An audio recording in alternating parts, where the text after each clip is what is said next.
Olá, seja muito bem-vindo, seja muito bem-vinda ao episódio de hoje do Artigo em Foco, em que eu vou te dizer, será que o preprint pode ser um problema para a ciência? Eu me chamo Ana Godoy e eu ajudo pessoas da área da saúde a escrever seu artigo científico em um mês, de forma descomplicada para ter sucesso aí na publicação do seu artigo científico. Então, gente, preprint é a novidade aí que já tem um tempo, no último ano que surgiu, nos últimos 2 anos que vem aí sendo debatido. E qual é o impacto disso para a ciência? Às vezes a gente fica aí pensando, nossa, mas eu escrevi um artigo científico, mas ainda não passou pela revisão por pares, mas tá ótimo, você já pode pegar esse artigo aí e utilizar de qualquer maneira. É isso mesmo? Não, não é. E eu quero te dizer o porquê disso e qual é o debate científico em torno do preprint, tá? Vem um movimento da ciência, de uma ciência aberta, em que a gente pode trazer uma informação que foi produzida antes de passar pela revisão por pares. Ana, o que é uma revisão por pares? É quando o seu artigo ele é submetido para que pessoas com experiência avaliem o seu artigo do ponto de vista científico e possa dizer se o seu artigo ele segue um método adequado ou não. E se ele segue esse método adequado, se ele está dentro das normas, isso é aprovado e vira, então, a tal da evidência científica produzida em forma de artigo. É o que todo pesquisador sonha em fazer na vida, ou então toda pessoa que escreve cientificamente. Quem pode escrever cientificamente pode não ser um pesquisador necessariamente, pode atuar de outras formas, tá? Então, assim, o que eu quero te dizer? Que esse processo de revisão por pares é como se fosse um crivo final. É como se fosse assim, olha, eu estou vendo o que você está fazendo, eu estou te dando sugestões de que pode melhorar, eu estou dizendo que seu artigo não é bom o suficiente para ser publicado porque tem problemas metodológicos. E aí você precisa repensar isso. Só que o que acontece com o preprint? O preprint é uma pré-publicação e não passa por essa avaliação por pares. Então, é o que o autor escreveu de uma forma, da forma que ele acha que é o correto, e aquilo ali foi publicado. E quando isso, gente, é publicado, o que vai acontecer? Vai acontecer que as pessoas leigas que não conhecem essas etapas pode pegar aquele preprint e dizer assim, opa, uma evidência científica produzida, eu vou usar isso aqui para dizer que tal medicação tem efeito, ou eu vou usar isso aqui para poder informar, por exemplo, que tal fator não é um fator de risco para tal doença, sendo que não passou por essa avaliação. O preprint veio com que tentativa? Hoje, as revistas demoram um tempo para fazer essa avaliação, para voltar, para o editor avaliar, para poder publicar. Então, em torno aí de 3 a 6 meses, as revistas mais rápidas. Agora, tem revistas que podem demorar até um ano. Então, na tentativa de trazer informação de uma maneira mais rápida, foi feito isso. Ou seja, disponibilizar o texto para que ele passasse pela revisão por pares, mas que ele já ficasse disponível para a comunidade científica. Mas as pessoas não sabem, na maioria das vezes, utilizar o preprint e acaba distorcendo a informação que foi produzida, distorcendo aquele dado que foi gerado cientificamente. E qual é o problema? Uma tomada de decisão numa evidência que não é segura. Se você entende de método científico, se você tem segurança para avaliar artigos científicos, o preprint para você é uma ferramenta maravilhosa. Por quê? Porque você tem a crítica científica desenvolvida. Então você vai conseguir olhar pelo olhar de um revisor e de um editor de revista. Agora, se você não tem essa experiência, você precisa ter muita cautela para a leitura do preprint. Por quê? Você precisa ter cautela se você não tem essa experiência na hora de compreender o método, porque você vai acabar interpretando um resultado como verdadeiro, que na realidade pode não ser verdadeiro, porque um método não era suficientemente bom.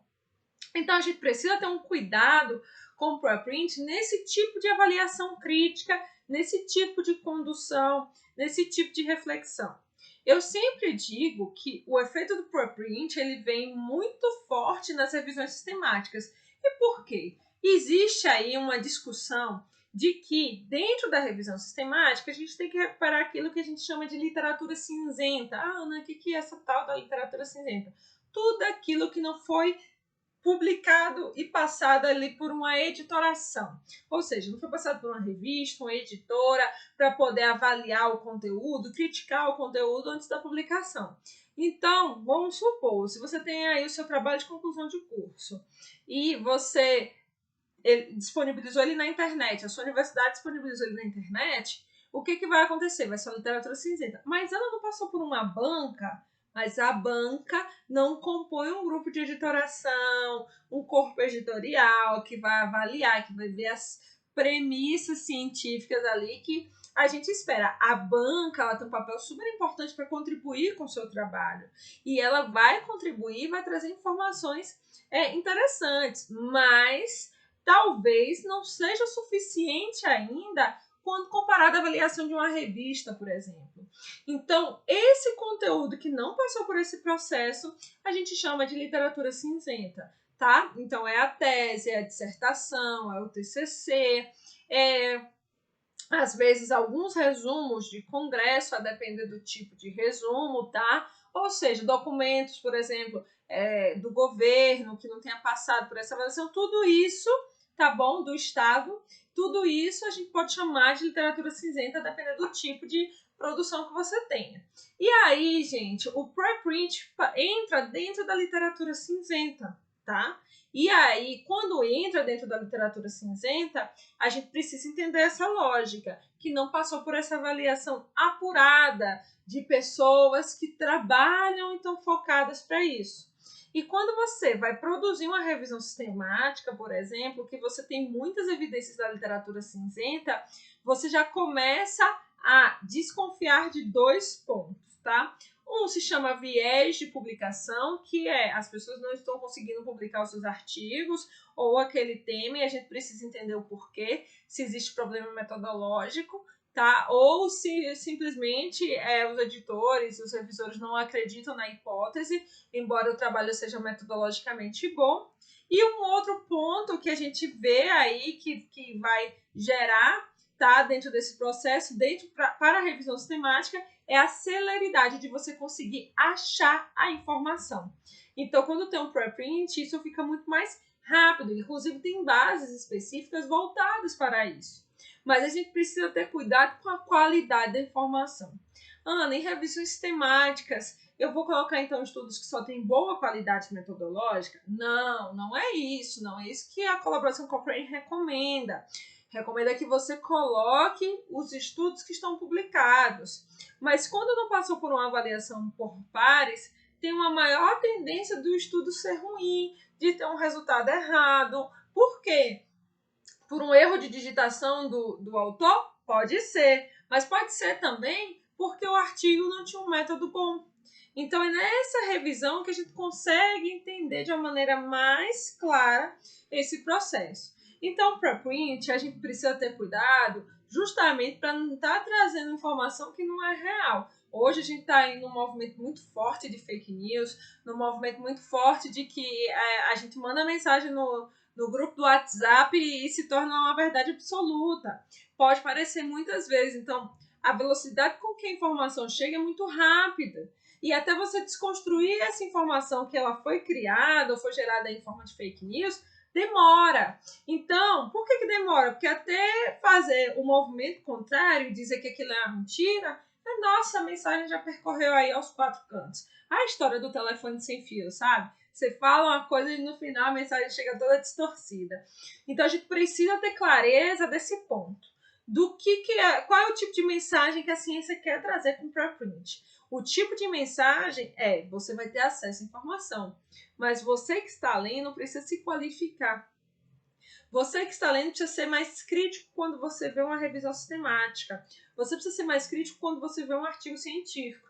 Se você não sabe criticar o que está ali, porque você não aprendeu, e isso envolve redação científica, que todas as pessoas devem desenvolver essa habilidade na sua universidade.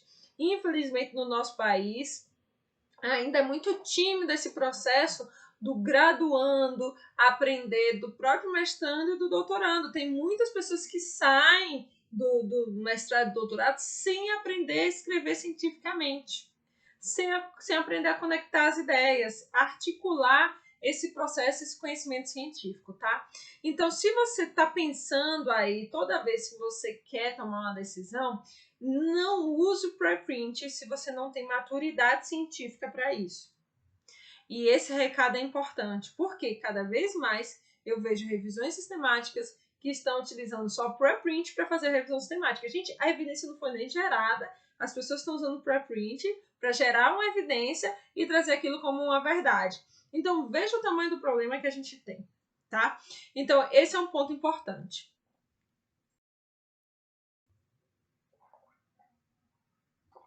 Ana, e como avaliar um preprint? O que você me diria aí para começar esse caminho? O primeiro ponto que eu diria para você, quando você pegar um preprint e você quiser aplicar um conhecimento metodológico para saber se aquilo está coerente, se não está coerente, se tem lógica na sua prática, é você construir ali um roteiro prático de avaliação do método.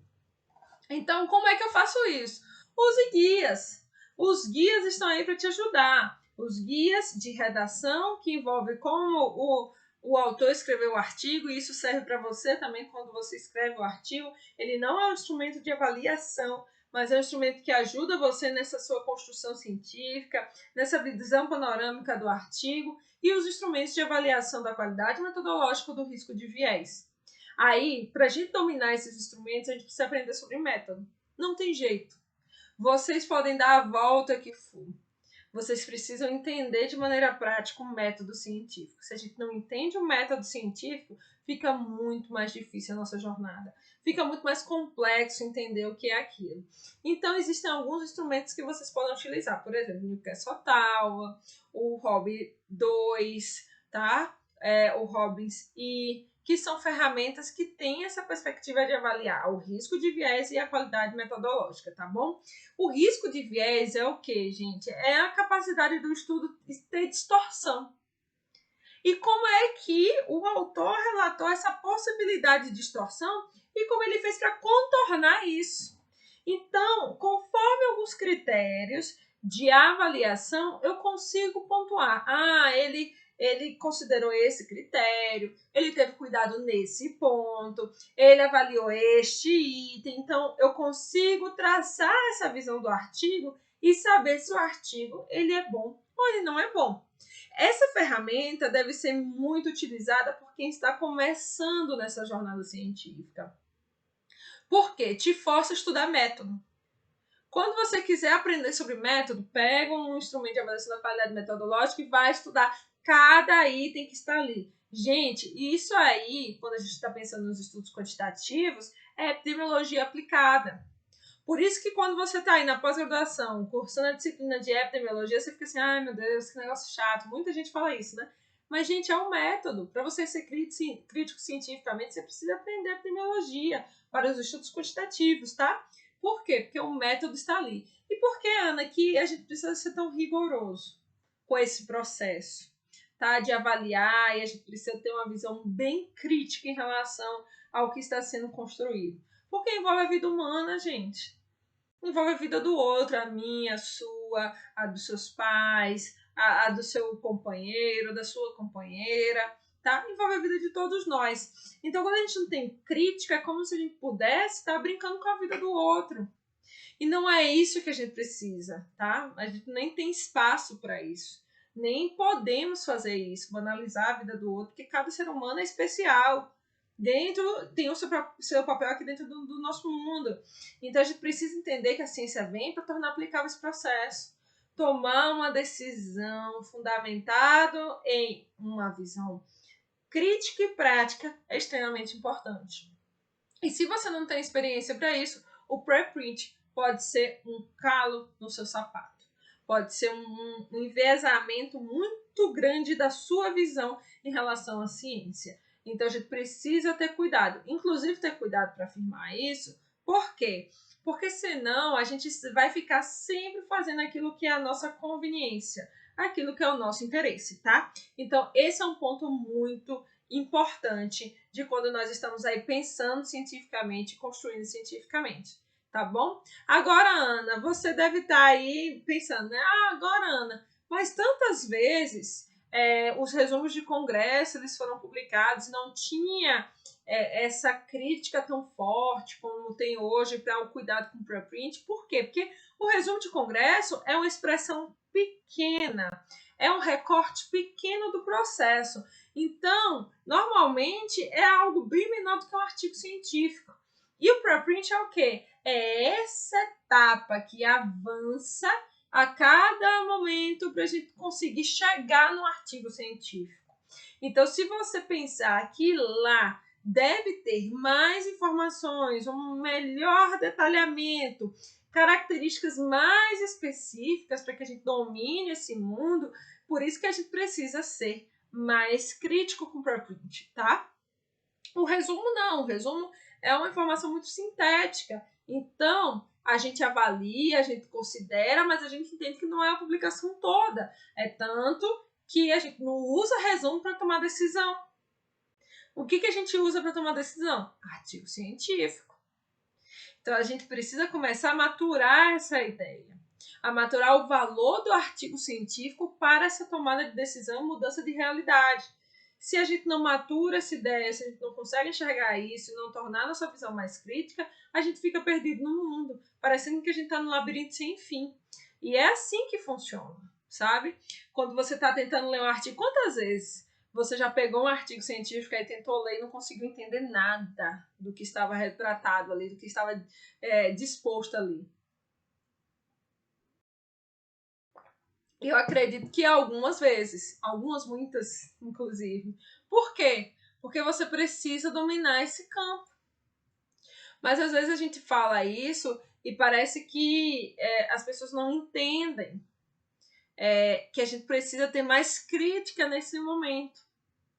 Então, assim, quando você estiver aí construindo a sua lógica científica, lendo um artigo científico, use essas ferramentas, faça uma reflexão se você tem maturidade científica, se você consegue avaliar isso criticamente, se você consegue trazer essa informação de maneira crítica para a sua realidade. Se você não consegue fazer isso, não use o preprint, tá? E é muito importante que se aprenda. Por quê? Você é a pessoa que toma a decisão para mudar uma realidade. Você que é profissional de saúde. Então, se você é a pessoa que toma a decisão, você precisa começar a tornar isso mais aplicável para o seu dia a dia. Eu não posso ficar simplesmente usando uma evidência que o colega falou. Eu preciso ir lá, ler, entender. Se o estudo ele é muito claro, se ele traz tudo que é posto como essencial pela ciência, se o que eu tenho lá de informação é suficiente para que a gente se torne mais crítico, para que a gente consiga entender de maneira mais prática o que está ali, eu estou conseguindo fazer o meu exercício de aprender a ser mais crítico cientificamente, tá? Esse é um ponto importante. Um outro ponto que eu queria falar com vocês é sobre essa ideia da revisão sistemática e qual é o papel dela e do preprint junto com ela, tá? Por que eu falo disso, da importância da revisão sistemática? Porque muitas pessoas às vezes não sabem o que é uma revisão sistemática. Eu recebo aqui muito no canal as pessoas perguntando, Ana, qual é a diferença de revisão integrativa e revisão sistemática? E aí a gente precisa conversar sobre isso, porque tem um envolvimento forte também do preprint quando a gente vai pensar na revisão sistemática, tá? Então, a revisão sistemática é o quê? É a expressão de uma síntese de informações. Ah, tá bom. Então, se é uma expressão aí de uma síntese de informações, eu vou trabalhar com que tipo de informação? Eu vou trabalhar com a informação de pesquisas originais. E aí que entra a ideia do preprint, tá? Porque o preprint, muitas vezes pode não ser pesquisa original, mas boa parte das vezes vai ser a pesquisa de campo, que você foi lá, coletou o dado, pegou a informação, compilou, apresentou em forma de artigo, e a pessoa olha, nossa, que interessante, vou botar isso aqui dentro da minha revisão sistemática. E não é bem assim. A gente precisa entender se aquela informação é boa o suficiente para entrar na revisão sistemática. Por quê? Porque ela não passou pela avaliação por pares. Já começa aí. Se não passou, já abre espaço para crítica. Se abre espaço para crítica, abre também espaço para crítica da sua revisão enquanto evidência científica. Tá? Então a gente precisa entender. É tanto que um dos passos da revisão sistemática é que a gente resgate informações, por exemplo, para quem está fazendo uma revisão sistemática de estudo de intervenção, ensaio clínico randomizado, é que a gente vai lá no Clinical Trials ou na Central e também resgate estudos ali que estão em andamento, que estão sendo executados, para a gente conseguir ver se tem resultados parciais. E se envolve essa conexão, por exemplo, do preprint, que é esse resultado que está expressado, não foi até também ainda avaliado ali por pares. Mas eu não posso ignorar o fato de que aquele resultado pode ter um viés. Então, eu preciso ser claro com o meu leitor dentro de uma revisão sistemática que os meus artigos que estão ali são artigos científicos e que tem trabalhos que são preprints e até, de repente, fazer um quadro informando quais são esses trabalhos. E por que isso, gente? Faz com que isso possa elevar ou possa diminuir a qualidade da evidência da minha revisão sistemática. Então, é importante que a gente entenda essa forma prática e lógica dessa nossa visão, dessa nossa construção, do papel da literatura cinzenta, do papel do preprint dentro da revisão sistemática, senão a gente vai estar por aí falando besteira. Falando que a evidência é boa, falando que a evidência é suficientemente aplicável e que, na realidade, ainda existem críticas aí por trás do processo que a gente não domina e que a gente não conhece de maneira clara.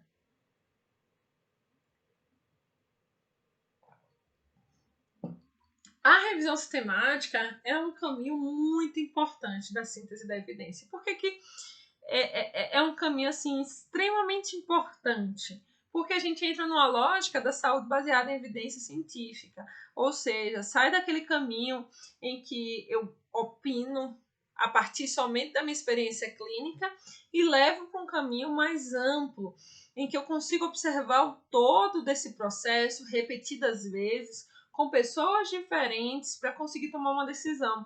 E aí sim, eu consigo gerar uma evidência científica que me baliza aí para essa tomada de decisão. Então, a revisão sistemática tem esse papel importante, tem esse papel interessante, tem essa função. Agora, se ela é mal conduzida, ela vai gerar o quê? Um efeito colateral muito grande, que é uma evidência falsa, é uma evidência que não é capaz de gerar o dado da maneira que precisa ser gerado, que precisa ser sintetizado.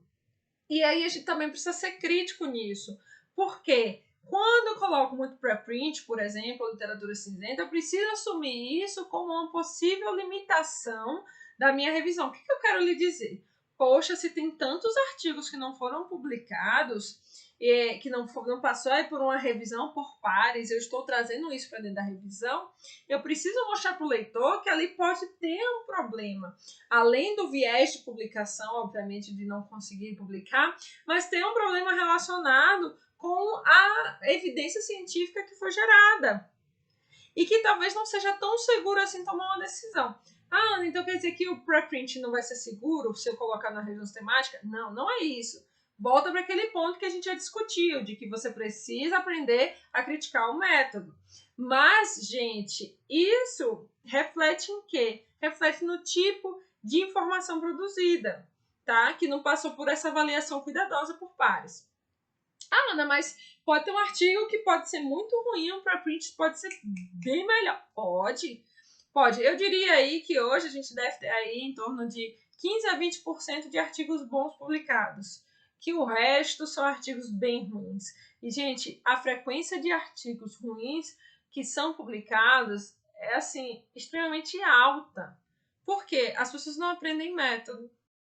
Então, as pessoas não conseguem aplicar esse conhecimento do método na prática do artigo original, não conseguem aplicar esse conhecimento do método na prática da revisão sistemática. Então, fica aí naquela situação assim, ah, não é bem assim, eu acho que é isso, mas não é. E aí, produzindo informação o tempo todo distorcida. E um detalhe super importante, viu? Que eu quero falar para vocês em relação a isso, é que quando a gente está aqui pensando na informação científica e pensando no dado e pensando no artigo científico, a gente acha que é só revistas com fator de impacto baixo que publica artigo ruim. Não é não, viu? Tem revistas com um bom fator de impacto que publicam artigos que não são bons. Então a gente precisa aprender a criticar os artigos E isso se dá por meio da redação de artigos científicos. Se você não escreve, não torna aquilo uma rotina, fica muito mais difícil. E por que eu estou te falando isso? Que pode acontecer do artigo científico ser ruim e estar publicado na revista boa. Porque hoje a oferta de revista é muito grande. Ah, não, publicar um artigo é difícil? Não. Agora, publicar um artigo de qualidade, aliás, publicar um artigo numa revista de qualidade é difícil, entendeu? Aí vai depender se seu artigo é bom mesmo. Porque se o artigo for bom, a revista vai aceitar. Agora, se o artigo não for bom, ela vai rejeitar ali aquela revista, entendendo que não é aquilo. Agora, cuidado também para não desanimar. Ah, porque uma revista muito boa rejeitou, significa que o meu artigo é completamente ruim. Não, calma. Entendeu? Tem que entender por que ela rejeitou o artigo. Se ela rejeitou com parecer, você precisa ver o que está ruim no seu artigo para você consertar. Se ela rejeitou sem parecer, aí é um problema que a revista não está interessada no tema. Busca outra revista, tá bom? Mas é importante que a gente consiga ter essa visão prática desse papel da ciência no nosso dia a dia, tá? E aí o preprint não passou por esse crivo. Se não passou por esse crivo, vai gerar um problema pra gente. Se gera um problema de não ter uma evidência segura ali, ou talvez não seja nem o termo uma evidência segura ou uma evidência que não foi avaliada, aí a gente acaba caindo aí num problema muito grande do ponto de vista científico, do ponto de vista prático. Por isso que fazer revisões sistemáticas é importante, justamente para a gente conseguir abarcar essas publicações, avaliar criticamente, é um dos elementos, né, da revisão sistemática. Então, avaliar criticamente, ver o que está posto, trazer isso de maneira mais objetiva, conseguir aplicar ali o instrumento, o conhecimento científico, entendendo o que cada artigo quis trazer. Porque quando a gente está conduzindo a revisão sistemática, a gente tem que fazer algo que se chama grade, que é um sistema de avaliação da qualidade da evidência. Então, quando eu aplico o grade, eu estou ainda justamente avaliando esse ponto, considerando esse elemento da minha construção científica, que é o quê? Se a evidência gerada a partir dos artigos originais é uma evidência suficiente para tomar uma decisão. Então, gente, toda vez que eu pensar em ciência, que eu pensar em crítica científica, eu não posso esquecer da revisão sistemática para resolver esse tipo de problema. E eu preciso resolver como? Pensar como? Aprendendo a fazer revisão sistemática. Se eu não aprendo a fazer revisão sistemática, e eu não aprendo essa lógica, eu não vou conseguir desenvolver essa habilidade crítica do que eu preciso fazer, do que eu preciso pensar, do que eu preciso construir a cada dia. Então, a revisão sistemática ela é muito útil, muito importante para esse ponto de como eu posso melhorar a informação científica e como eu posso compilar o dado de uma maneira mais crítica e mais reflexiva. Toda vez que você pensar assim, eu preciso tomar uma decisão, busque primeiro uma revisão sistemática. Depois que você buscar a revisão sistemática, pense assim, o que tipo de pesquisa eu preciso fazer ainda para ter resultados mais robustos para colaborar com outras revisões sistemáticas do tema, ou para elevar a evidência científica, o que eu posso fazer dentro dessa minha realidade. E qual é o percurso metodológico que eu tenho que percorrer para conseguir aplicar esse conhecimento de uma maneira mais prática e de uma maneira mais evidente. Quando você consegue ter esse tipo de reflexão dentro da sua produção científica, a leitura do preprint vai ficar mais fácil, a sua tomada de decisão vai ficar mais fácil e você vai conseguir refletir de uma maneira mais lógica a ciência dentro do seu dia a dia. Então, eu sempre reforço isso, falo algumas vezes sobre a importância da gente desenvolver essa habilidade crítica, essa visão crítica e da gente fazer artigos que ajudem a gente a entender a nossa lógica do nosso dia a dia. Quando a gente não tem isso em mente, parece que a gente fica divagando dentro da informação e não consegue ajudar o outro da maneira que tem que ajudar, tá bom? Então, gente, esse é o episódio de hoje do Artigo em Foco, em que eu tratei aqui um pouquinho para você que assistiu na Reprise sobre o pré-print, sobre a informação científica, sobre revisão sistemática, como que a gente pode melhorar o dado, como que a gente trata o pré-print, quando que a gente deve utilizar ou não. Então, se você ficou com dúvida, volta um pouquinho, assiste de novo, que tá muito legal esse conteúdo, muita informação bacana para você que está aí. Então, até a próxima!